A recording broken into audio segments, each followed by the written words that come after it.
Halo guys, hari ini aku mau lihat jam dulu karena udah jam berapa, karena belum tidur ya kan,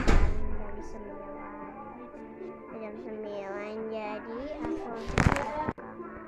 Ketemu adik aku belum celana habis dia. Nah kita ke kamar, langsung aja ke kamar aku. Nah lihat-lihat tuh, itu kamar aku yang biasa buat aku tidur ya.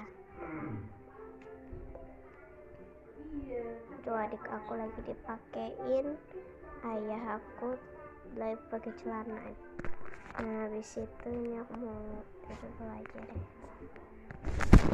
Nah ini aku lagi tiduran dan bye bye, aku mau tidur dulu.